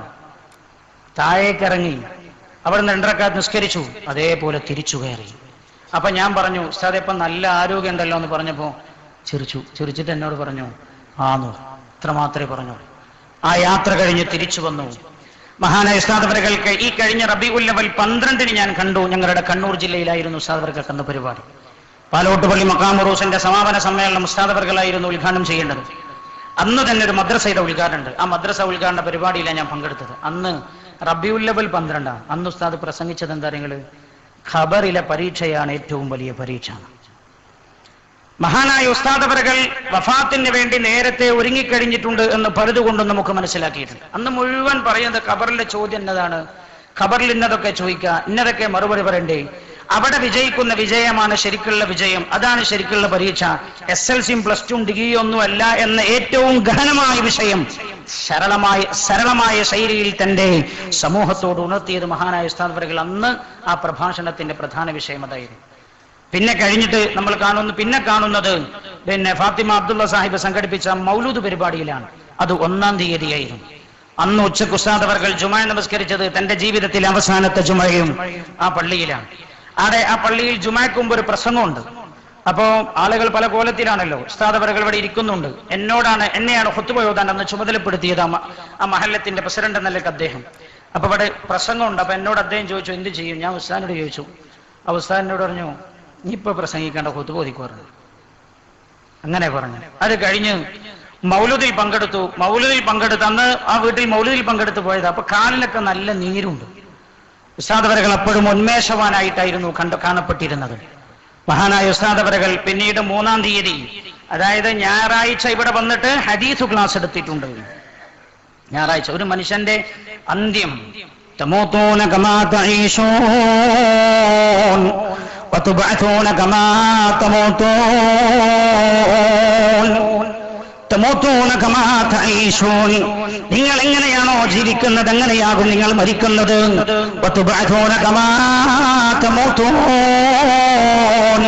നിങ്ങൾ എങ്ങനെയാണോ മരിക്കുന്നത് അങ്ങനെയാണ് നിങ്ങൾ മഹ്ശറിൽ ഒരുമിച്ച് കൂട്ടപ്പെടുന്നതും എന്ന് നബിയുനാ റസൂലുള്ളാഹി സ്വല്ലല്ലാഹു അലൈഹി വസല്ലം. വഫാത്തിൽ നമ്മൾ ദുഃഖിക്കുമ്പോഴൊക്കെ നമുക്ക് സന്തോഷിക്കാനുള്ളത് അന്ത്യം വളരെ നന്നായിരുന്നു എന്ന് ബോധ്യപ്പെടുമാറുള്ള ഒട്ടേറെ സംഗതികൾ ഞാൻ ഈ പറഞ്ഞല്ലോ. ഹജ്ജ്, അത് കഴിഞ്ഞ് പുണ്യ നബിയുടെ മദീന സിയാറ, അതോടൊപ്പം തന്നെ മദീന സിയാറവും കഴിഞ്ഞു വന്ന് ലോകത്ത് അല്ലാഹുവിന്റെ ഹബീബിന്റെ മുമ്പേ കടന്നുപോയ എല്ലാ പ്രവാചകന്മാരുടെയും ഖബറുകൾ ലോകത്ത് എത്തിപ്പെടാവുന്ന പ്രവാചകന്മാരുടെ ഖബറുകളൊക്കെ സിയാറത്ത് ചെയ്തു. അതും കഴിഞ്ഞു തിരിച്ചു വന്നു. അന്ത്യസമയമോ ദാൽഹുദായിൽ ഉസ്താദിനെ മനസ്സിലായത് കൊണ്ടാണ് തന്റെ വീട്ടിലുള്ള 500-ലധികം വരുന്ന കിതാബുകൾ തനിക്ക് ആ വിഷയത്തിൽ അനന്തരക്കാരിനി ഇല്ല എന്ന് മനസ്സിലാക്കി 10 കൊല്ലം മുമ്പ് കൊണ്ടുപോയി കൊടുത്തിട്ടില്ല. പിന്നെ മഹാനായ ഉസ്താദ് അവർക്ക് ഇനി ഞാൻ അധികമില്ല എന്ന് ബോധ്യപ്പെട്ടപ്പോഴാണ് മഹാനവർകൾ ദാൽഹുദായിയുടെ ക്യാമ്പസിൽ കൊണ്ടുവന്ന് ഉസ്താദ് സ്വന്തം കൊണ്ടുവന്ന് ദാൽഹുദായിൽ ഏൽപ്പിക്കുന്നത്. അത് കേവലം കിതാബ് മാത്രമല്ല, എല്ലാം തന്റെ അനന്തരം ഇൽമിന്റെ വിഷയത്തിൽ ഈ മഹത്തായ സ്ഥാപനത്തെ ഏൽപ്പിച്ചിരിക്കുന്നു എന്നതിന്റെ വ്യക്തമായ സൂചനയാണോ മഹാനവർകൾ നൽകിയത് എന്ന് നമ്മൾ ദൃഢമായി സംശയിക്കുകയില്ല, വിശ്വസിക്കേണ്ടതാണ്. അല്ലാഹു ആ പാരമ്പര്യം നിലനിർത്താൻ ദാൽഹുദാക്ക്, അതിന്റെ മക്കൾക്ക്, മഹാനായ ഉസ്താദ് അവരുടെ എല്ലാ ശിഷ്യന്മാർക്കും, ഉസ്താദ് അവരെ സ്നേഹിക്കുന്നവർക്കും അല്ലാഹു തൗഫീഖ് ചെയ്യട്ടെ. ആമീൻ. സമസ്ത കേരള ജമിയത്തുൽ ഉലമാക്ക് നമ്മുടെ ഉമ്മത്തിന് അല്ലാഹു നല്ല പകരക്കാരെ നൽകുമാറാകട്ടെ. കിതാബ് ദാൽഹുദായിൽ കൊണ്ടുപോയി കൊടുത്തു. എന്താ കാരണം? ഇനി ഞാൻ അധിക നാൾ ഈ കിതാബ് നോക്കാനുണ്ടാവുകയില്ല. ഞാൻ ഓർക്കുന്നു മസലയുടെ നേരത്തെ കാര്യം പറഞ്ഞില്ലേ, മക്കയിൽ വെച്ചൊരാൾ ഒരു ഉസ്താദ് ഒരു സംശയം ചോദിച്ചു ഉസ്താദിനോട്. ഞാൻ ഇപ്പോൾ ഓർക്കാണ്. ആ സമയത്ത് ആ മഹാൻ പറഞ്ഞെന്താ അറിയോ, ഞാൻ ആ ഭാഗം നോക്കിയിട്ട് കുറേ ആയി, അതുകൊണ്ട് നീ വേറൊരാളോട് ചോദിച്ചു നോക്കാൻ. അപ്പൊ നിങ്ങൾ ആലോചിക്കേണ്ട, ജീവിതത്തിൽ പറഞ്ഞ ഓരോ മസലയും കണിശമായ ബോധമില്ലാതെ ആ മഹാൻ പറഞ്ഞിട്ടില്ല എന്നാണ്. ആ മഹാൻ കിതാബും ഇവിടെ ഏൽപ്പിച്ചു. കഴിഞ്ഞു ഞായറാഴ്ചയാണ്. 1-ാം തീയതി കഴിഞ്ഞല്ലോ, 2 കഴിഞ്ഞ് 3-ാം തീയതി ഞായറാഴ്ച ഹദീസ് ക്ലാസ് എടുത്തു. ഉസ്താദ് ഹദീസ് എടുക്കാറില്ല ഇവിടെ. കഴിഞ്ഞ കൊല്ലം ഉസ്താദ് അവர்கள் പറഞ്ഞു, സാധാരണ മഹാന്മാരായ ആളുകളൊക്കെ വഫാത്താകുന്നതിന് മുമ്പ് ഹദീസ് പഠിപ്പിച്ചിട്ടുണ്ട്, അതുകൊണ്ട് എനിക്ക് ഹദീസ് ക്ലാസ് വേണം എന്ന് പറഞ്ഞ് ചോദിച്ചു വാങ്ങിയതാണ്. ആ ഹദീസ് ഞായറാഴ്ച പഠിപ്പിച്ചു, ക്ലാസ് എടുത്തു. തിങ്കളാഴ്ച തന്റെ ഇട്ട വിഷയവും താൻ പ്രാവീണ്യം നേടിയ വിഷയവുമായ കർമ്മശാസ്ത്രത്തിലെ ആധികാരിക ഗ്രന്ഥമായ തുഹ്ഫയുടെ ക്ലാസും കഴിഞ്ഞു. തുഹ്ഫയും ക്ലാസ് എടുത്തു. മഹാനവറുകൾ പിന്നെ ജീവിതവുമായി ഏറ്റവും കൂടുതൽ ഇടപഴകുന്ന ഫത്വ. ഏതോ 2-3 ആളുകൾ ഫത്വ ചോദിക്കാൻ ഉസ്താദിന്റെ റൂമിൽ വന്നിട്ടുണ്ട്. അവരോട് സംസാരിച്ചു കൊണ്ടിരിക്കുകയാണ്. എന്നിട്ട് മഹാനവറുകൾ സംസാരിച്ചു കൊണ്ടിരിക്കുന്ന സമയത്താണ് ക്ഷീണം തോന്നുന്നത്. അപ്പോഴാണല്ലോ മഹാനായ ബഹാദുദ്ദീൻ ഉസ്താദ് ബന്ധപ്പെട്ട് വണ്ടി ഏർപ്പാട് ചെയ്ത് ഹോസ്പിറ്റലിലേക്ക് കൊണ്ടുപോകാനുള്ള ശ്രമം നടത്തുന്നത് അപ്പോഴാണ്.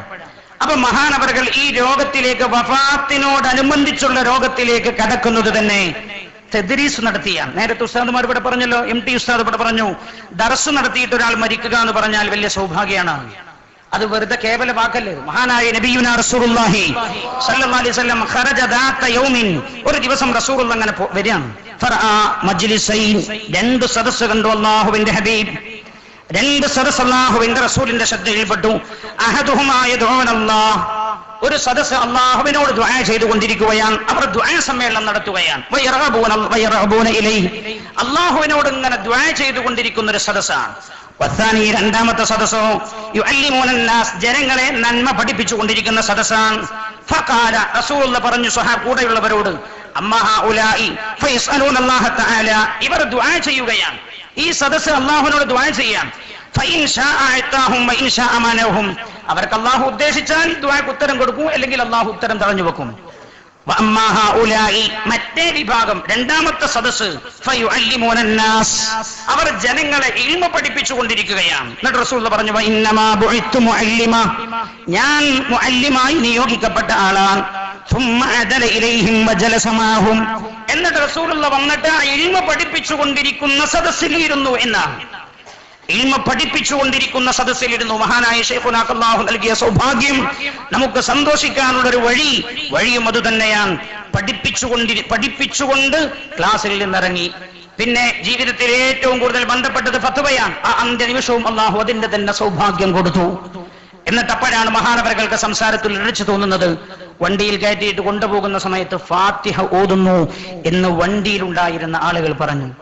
ബിസ്മില്ലാഹി അഊദു ബില്ലാഹി മിനശ് ശൈത്വാനിർ റജീം, ബിസ്മില്ലാഹിർ റഹ്മാനിർ റഹീം, അൽഹംദുലില്ലാഹി റബ്ബിൽ ആലമീൻ, റഹ്മാനിർ റഹീം, മാലികി യൗമിദ്ദീൻ, ഇയ്യാക നഅ്ബുദു വ ഇയ്യാക നസ്തഈൻ. അതുവരെ അക്ഷരം തിരിയുന്ന രീതിയിൽ ഇങ്ങനെ ഓതിയിട്ടുണ്ട്. പിന്നെ അങ്ങനെ ക്ഷീണമായി ഇങ്ങനെ അങ്ങോട്ട് നിലച്ചുപോയി എന്നാണ്. പിന്നെ പറഞ്ഞല്ലോ, ഹോസ്പിറ്റലിൽ ചെന്നപ്പോ ചെറിയൊരു ബോധമുണ്ടോ എന്ന് തോന്നിയപ്പോ തസ്ബീഹ്മാല കയ്യിൽ കൊടുത്തിയപ്പോ തസ്ബീഹ്മാല ഇങ്ങനെ മറിക്കുന്നുണ്ടെന്ന് പറഞ്ഞാൽ ബോധത്തോടെ അങ്ങനെ കിടക്കുകയാണ്. എന്തിനല്ലാഹു ബോധത്തോടെ 40 ദിവസം കിടത്തിയത്? ജീവിതത്തിൽ ഏറ്റവും കൂടുതൽ ദിക്ർ ഇഷ്ടപ്പെട്ടവരായിരുന്നു. ഏറ്റവും കൂടുതൽ ദിക്ർ ഇഷ്ടപ്പെട്ടവരാണ്. ഞാൻ ഓർക്കുന്നു, അറഫയുടെ മണ്ണിൽ എന്നോടൊരു കാര്യം പറഞ്ഞിട്ട് പറഞ്ഞു, രാവിലെയും വൈകുന്നേരം നീ അത് ചൊല്ലിക്കോ, നമുക്കൊന്നും വരൂല എന്ന് പറഞ്ഞതും ഞാൻ ഓർക്കുകയാണ്. ഫലസ്തീൻ യാത്ര കഴിഞ്ഞ്, ബൈത്തുൽ മുഖദ്ദസ് യാത്ര കഴിഞ്ഞ് തിരിച്ചു വന്നപ്പോൾ, യാത്ര അവസാനിച്ച് ഞാൻ എൻ്റെ വീട്ടിലേക്ക് പോകുമ്പോൾ എന്നോട് തലയിൽ കൈവച്ചിട്ട് പറഞ്ഞു, അല്ലാഹു ഖൈറാക്കട്ടെ എന്ന്. അപ്പോഴൊക്കെ ഞാൻ ഓർക്കാണ്, ഒഴിവ് കിട്ടിയാൽ മുഴുവൻ കയ്യിലൊരു ഏടുണ്ടാവും. ആ ഏടില്ലാതെ ഒരു യാത്ര മഹാനവറുകൾ ചെയ്യാറില്ല. ആ ഏട്ടിലുള്ള ദിക്റുകൾ ഒരു പക്ഷേ ജീവിതത്തിൽ മുഴുവൻ മനപ്പാടാവും. 40 ദിവസവും ആ ബോധത്തിലാ കിടന്നത്. എന്താ ഭൗതിക ശാസ്ത്രം പോലും പറയണത്? ഭൗതിക ശാസ്ത്രം പോലും പറയുന്നത്, ഒരാൾ മരിച്ചാൽ പോലും, ഇപ്പൊ ഇവരെ കണ്ടെത്തുകയാണ്, ഒരാൾ മരിച്ചാൽ പോലും 8 മണിക്കൂർ ഏത് ബോധത്തിലാണോ മരിച്ചത് ആ ബോധത്തിൽ ആൾ കിടക്കുന്നു എന്നാണ്. 8 മണിക്കൂർ ആ ബോധം ഉണ്ടെന്ന് അവര് പറഞ്ഞത്. പുണ്യനബി പഠിപ്പിച്ച 8 മണിക്കൂറല്ല, ഇലാ ഖിയാമിസ് സഅ, ഖിയാമത്ത് നാൾ വരെ ആ ബോധമുണ്ട് എന്നാണ്. അതുകൊണ്ടാണല്ലോ പുണ്യനബി പറഞ്ഞത് സ്വല്ലല്ലാഹു അലൈഹി വസല്ലം, ഒരാൾ എങ്ങനെയാണോ ജീവിക്കുന്നത് അങ്ങനെയാണ് അയാൾ മരിക്കുക. എങ്ങനെയാണോ മരിക്കുന്നത് അങ്ങനെയാണ് തുബഅസൂന കമാ തുമൂതൂൻ, നിങ്ങൾ എങ്ങനെ മരിക്കുന്നുവോ അങ്ങനെയാണ് നിങ്ങൾ യാത്രയാക്കപ്പെടുന്നത്. അപ്പൊ ഈ മഹാനായ ഉസ്താദ് അവർകളെ യാത്രയാക്കപ്പെടുന്ന രംഗം എങ്ങനെയായിരുന്നു ആലോചിച്ച് നോക്ക്.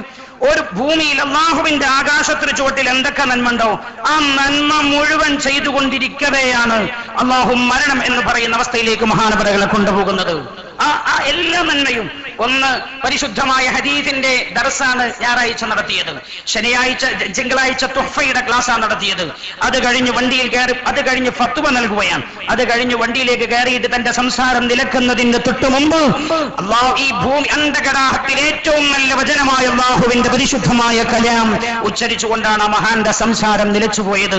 പിന്നെ ഉള്ള ബോധം മുഴുവൻ ദിക്റായിരുന്നു, അല്ലാഹ് എന്ന വിചാരമായിരുന്നു എന്നതിന് തെളിവാണത്. ഞാൻ കാണാൻ പോകരുത് എന്ന് മഹാനായ പാണക്കാട് സയ്യിദ് ഹൈദർലി ശിഹാബ് തങ്ങൾ അവർകൾ പറഞ്ഞിരുന്നു. അതുകൊണ്ട് പോകണ്ട. ഞാനും വിചാരിച്ചു നമ്മൾ അങ്ങോട്ട് ചെന്ന് കേവലം കാണുന്നത് കൊണ്ട് എന്ത് കിട്ടാൻ, കാണാൻ പോകലല്ല വലുത്, ബുദ്ധിമുട്ടിക്കാതിരിക്കലാണെന്ന് തോന്നിപ്പോയില്ല. അപ്പോഴാണ് എന്നോട് സൈനു വിളിച്ചിട്ട് പറയുന്നത്, മകളുടെ ഭർത്താവ് സൈനു വിളിച്ചിട്ട് പറഞ്ഞു, സംസം വെള്ളം അവിടെ ഉണ്ടായിരുന്നു, തീർന്നു പോയി, നിങ്ങളടുത്ത് സംസം ഉണ്ടെങ്കിൽ കൊണ്ടുവരണമെന്ന് പറഞ്ഞപ്പോ ഞാൻ 2 ക്യാൻ സംസമുമായി പോയപ്പോ ഞാൻ വിചാരിച്ചു, പഠിച്ചോ എനിക്ക് കാണാനുള്ള ഒരു അവസരം നൽകിയല്ലോ. ആ വാതിൽ നിന്ന് ഞാൻ നോക്കിയതേ ഉള്ളൂ. നോക്കിയ സമയത്ത് കൈയിന്റെ ഒരു വിരലിങ്ങനെ അനങ്ങുന്നത് ഞാൻ എന്റെ കണ്ണുകൊണ്ട് കണ്ടിട്ടുണ്ട്. കൈയിന്റെ വിരലിങ്ങനെ ഒരു ഈ തള്ള വിരലിങ്ങനെ ഇളകിക്കൊണ്ടിരിക്കുന്നു. ആ കിടത്തം കണ്ടാൽ തന്നെ നമുക്ക് തോന്നും അബോധാവസ്ഥയിലല്ല, അകത്തളത്തിൽ ബോധമുണ്ട്. പക്ഷേ വെളിയിലുള്ളവരോട് സംസാരിക്കാൻ കഴിയുന്നില്ല. വെളിയിലുള്ളവരോട് സംസാരിച്ചിട്ട് കാര്യം, ഞാൻ നിങ്ങളൊക്കെ സംസാരിക്കാൻ കഴിയാനാ പോയിട്ട് ചോദിക്കൂലേ ഉസ്താദെ സുഖല്ലേ, 1 മിനിറ്റ് പോയി, 1 സെക്കൻഡ് പോയി. മരിക്കാൻ പോകുന്ന സമയത്ത് ഞാനും നിങ്ങളും സുഖല്ലമെന്ന് ചോദിച്ചിട്ട് എന്ത് കാര്യം? 10-40 ദിവസത്തോളം ആ ബോധം അവസാനം പടച്ച റബ്ബിലേക്ക് നമ്മളെ ആരെയും ബുദ്ധിമുട്ടിക്കാതെ. അതാ നമ്മൾ മനസ്സിലാക്കേണ്ടത്.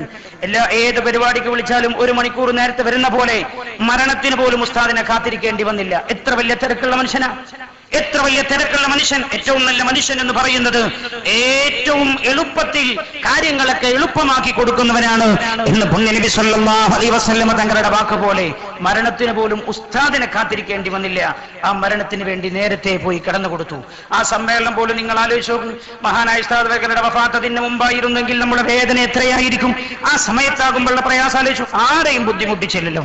അതൊക്കെ ഭംഗിയായി കഴിഞ്ഞു. പോകേണ്ടവർക്ക് എല്ലാ സ്ഥലത്തും പോയി. സമ്മേളനത്തിന്റെ ഫസ്റ്റ് അവലോകനം ചെയ്യേണ്ടവർക്ക് അതിനൊക്കെ അവസരം കൊടുത്തിട്ട് വ്യാഴാഴ്ച രാവിലെയാണ് മഹാനവർകൾ ലോകത്തോട് ഇവിടെ പറയുന്നത്.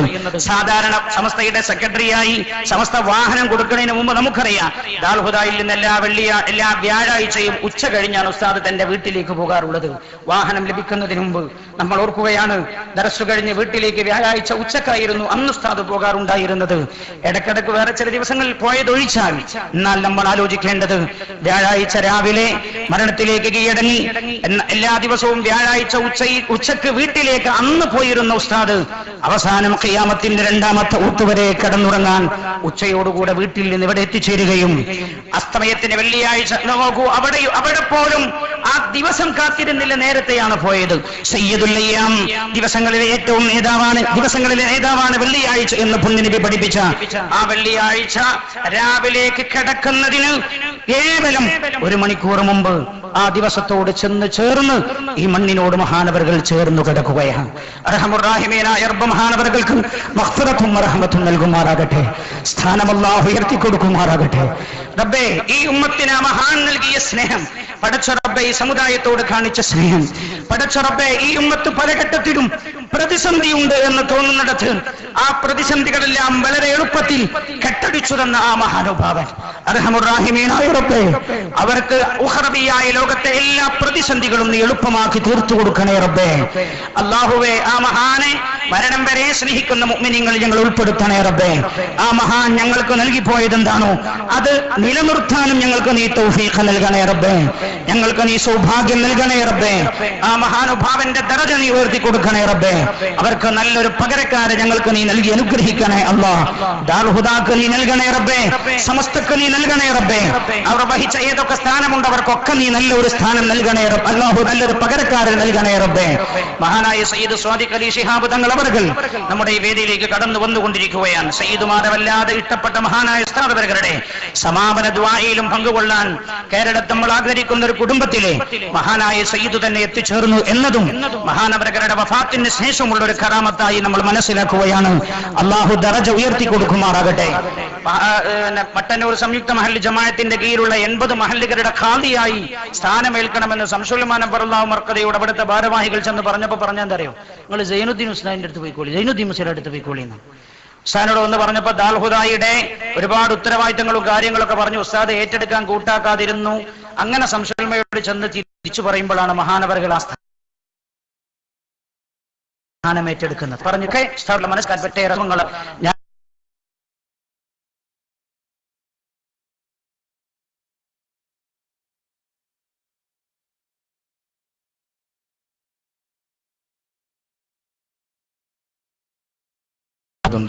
അതിനു മുമ്പായി ബഹുമാനപ്പെട്ട സയ്യിദ് സാദിഖ് അലി ശിഹാബ് തങ്ങൾ നമ്മളെ അഭിസംബോധന ചെയ്യുന്നു. തങ്ങളെ ക്ഷണിക്കുന്നു.